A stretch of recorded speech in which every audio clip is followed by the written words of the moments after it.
not in this case. Jury selection's been amazing. The candidates are being asked about their own connections to or impressions of an array of celebrities, and with no explanation why, at least not yet. The parlor games have begun, my friends. Everybody is trying to connect the dots between the shiny, famous names and the beleaguered rap star Diddy. No, even though, in my previous years, I went to a seminar about death. Okay, you have to tell me. You're Oh my telling God. me this now. I know, yeah. Please share. Why? I have a friend. Why were you there, and what did you learn? I learned that no one really dies, and that, it's just an experience in the physical form, and we're attached to our personalities, but that we're just souls, and that we continue and continue and continue. And if you have a spiritual relationship with someone on earth, you will. In a jaw-dropping twist that's sending shockwaves through Hollywood, Diddy's team has allegedly leaked explosive tapes featuring Lauren London, and what they reveal is absolutely mind-blowing. The bombshell recordings have ignited wild speculation about Lauren. The most disturbing whisper, that she may have betrayed her own baby daddy, setting him up from day one. Let that sink in. What if everything we thought we knew was a carefully crafted illusion? And now, the truth is finally clawing its way to the surface. I also was just recently contacted by someone who wanted me to essentially represent them in the sale of one of the Diddy tapes. So, which I declined that because... Wait a minute, say that again. Say that again, back up.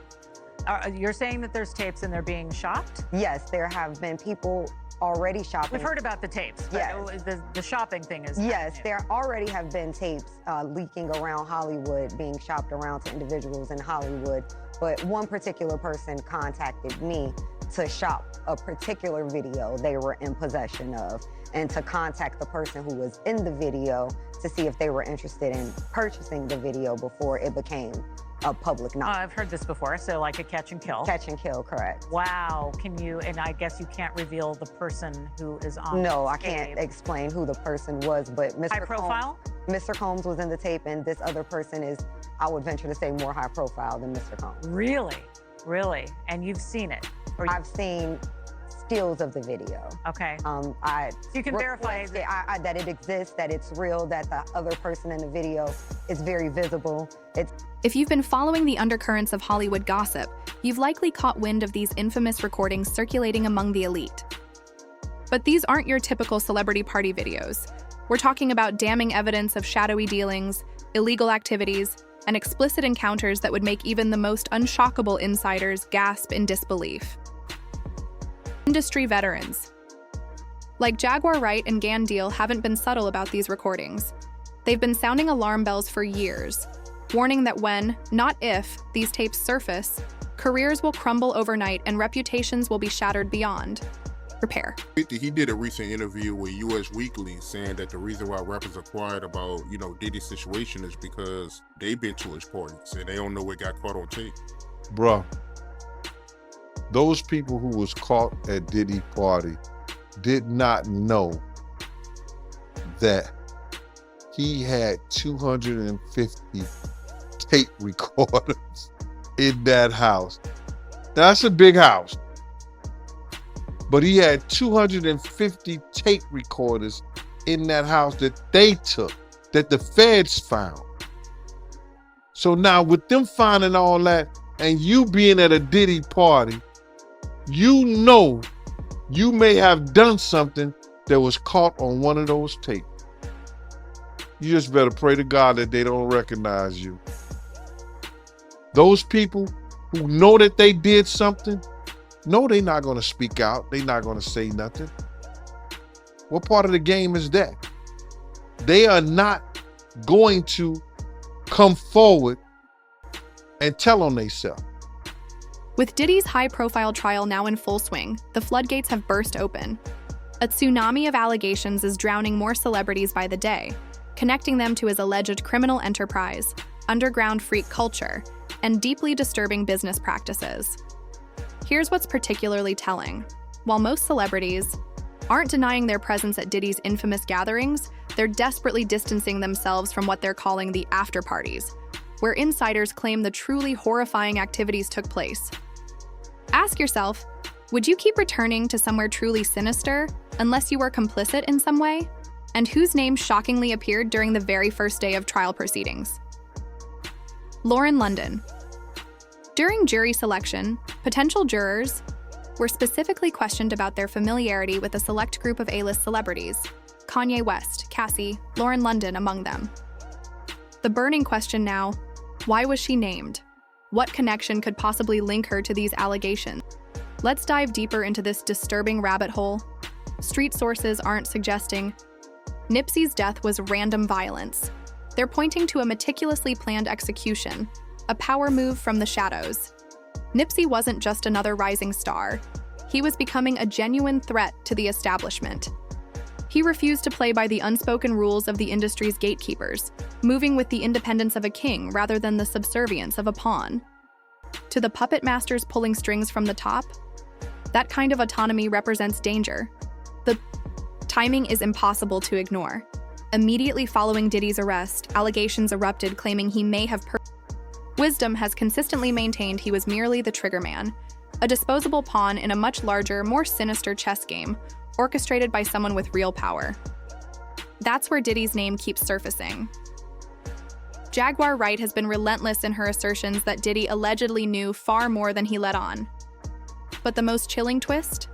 The theory that Diddy didn't act alone, that he had someone in Nipsey's innermost circle feeding him intelligence, someone above sus. Even more disturbing, Nipsey himself may have unknowingly revealed the connection during a Breakfast Club interview while he was still alive. Never knew what type of monster it was. Lauren, you know what I'm saying? Lauren introduced me to Puff. I mean, I knew Puff, but it was more of a personal relationship after, we was at Cassie's birthday. When viewed through this lens, the entire narrative transforms. Was Lauren genuinely Nipsey's devoted partner, or was she strategically positioned as Diddy's inside operative?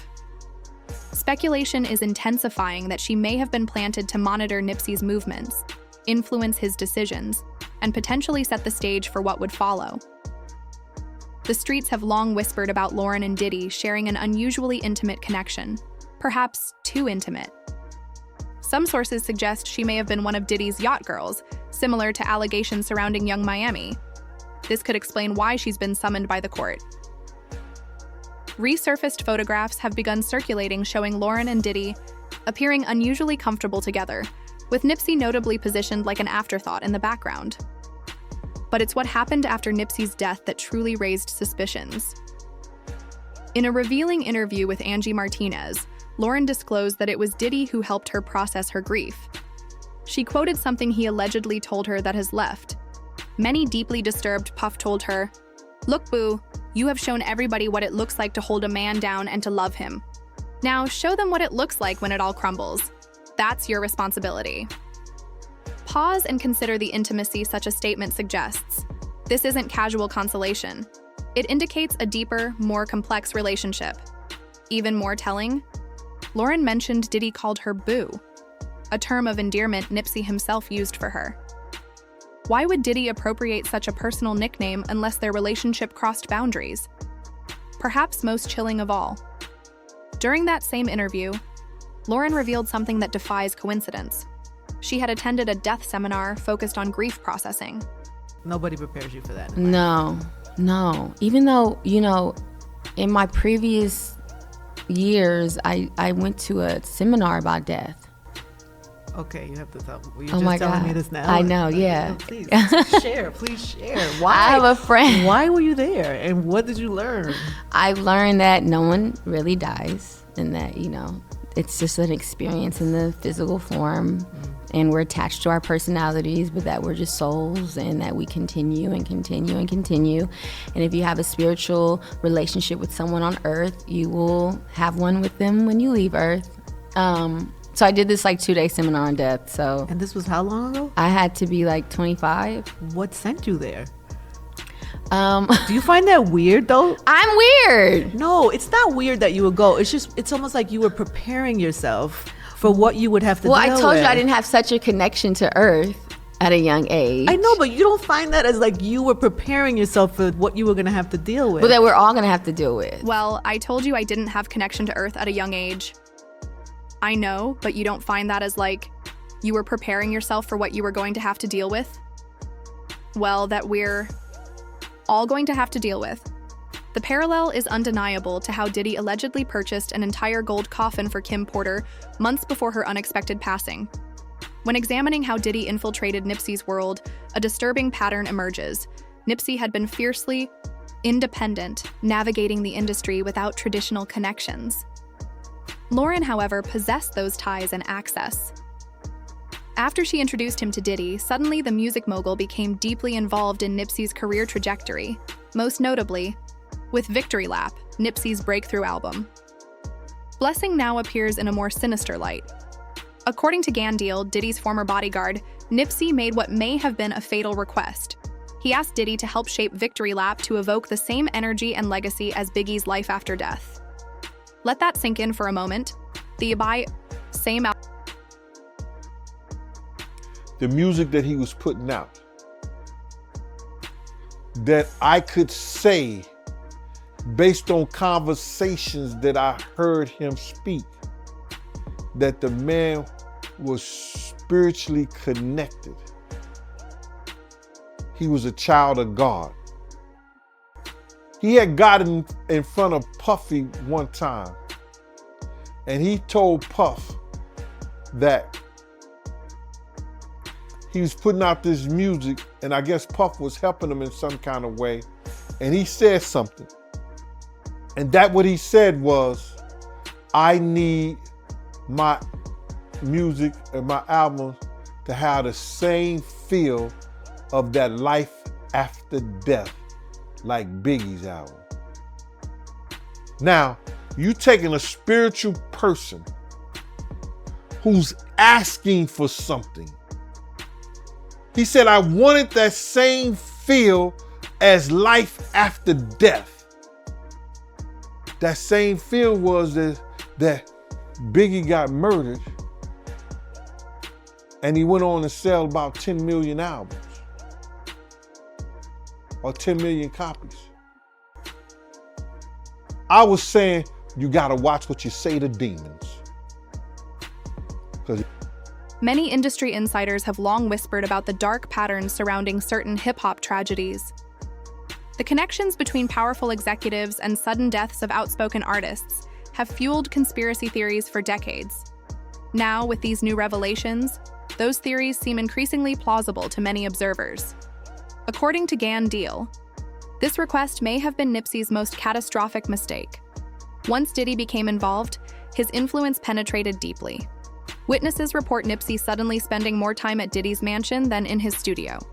That's when observers noticed alarming changes, Nipsey appearing increasingly stressed, exhausted, and fundamentally altered in his demeanor. The emerging theory suggests Diddy recognized Nipsey as a legitimate threat, an intelligent, independent, revolutionary voice from the streets who refused to bow to Hollywood's power structures or industry politics. And when someone like Diddy can't control a man of Nipsey's integrity, elimination becomes the only option. Yet someone had to create the opportunity, and suspicion increasingly points toward Lauren. The critical question remains, what did Lauren know? With these alleged recordings now linked to Diddy's inner sanctum, the entire narrative is undergoing a seismic shift. Perhaps Lauren wasn't simply grieving Nipsey. Perhaps she was desperately attempting to conceal what transpired behind closed doors. Now that the trial has commenced and she's been summoned by the court, perhaps we'll finally uncover the devastating truth.